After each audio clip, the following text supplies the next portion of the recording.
भारत आणि न्यूझीलंडमध्ये आज T20 विश्वचषकाची फायनल. सलग दुसऱ्यांदा टीम इंडियाला जेतेपदाची संधी. फायनलसाठी दोन्ही संघ सज्ज. टीम इंडियाच्या विजयासाठी देशभरामध्ये प्रार्थना, मंदिरांमध्ये होम हवन आणि पूजा अर्चा. अहमदाबादमध्ये सामना बघण्यासाठी चाहत्यांची मोठी गर्दी.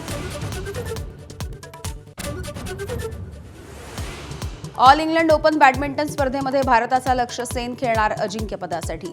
2001 पासून भारताला अजिंक्यपदाची प्रतीक्षा. चीनच्या ताइपे के विरुद्ध आहे अंतिम सामना.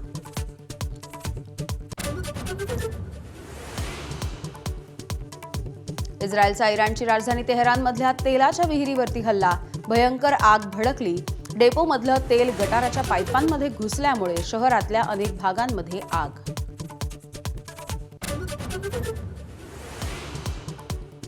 नवव्या दिवशीही इराण युद्धामध्ये हल्ले आणि प्रतिहल्ले सुरू.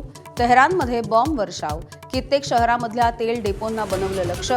लेबनॉनमध्ये रात्री उशिराच्या हल्ल्यात 45 जण ठार.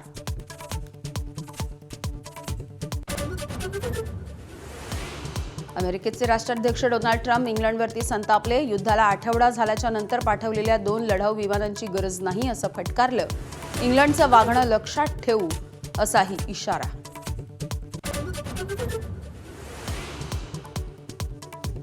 पश्चिम बंगालमधल्या राष्ट्रपतींच्या कार्यक्रमाकडे ममता बॅनर्जींची पाठ. हा फक्त राष्ट्रपतींचा नाही तर संविधानाचा अपमान. जनता तृणमूल काँग्रेसला माफ करणार नाही, पंतप्रधान मोदींचं वक्तव्य. नितीश कुमारांचे पुत्र निशांत कुमार यांचा जेडीयूमध्ये प्रवेश. नितीश कुमार यांच्या पश्चात सांभाळणार बिहारची धुरा. उपमुख्यमंत्रीपद मिळतं का आणि भाजपचा मुख्यमंत्री कोण याची उत्कंठा.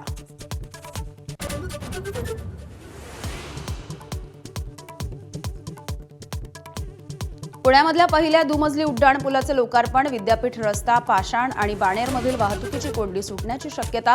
तर पुलाला अजित पवार यांचं नाव देणार, मुख्यमंत्र्यांची ग्वाही. सातारा जिल्ह्यामधल्या बावधनमध्ये जगप्रसिद्ध बगाड यात्रेला सुरुवात. राज्यामधील लाखो भाविक बावधनमध्ये भैरवनाथाच्या बगाडाला अमेरिकन डॉलर्सची माळ अर्पण.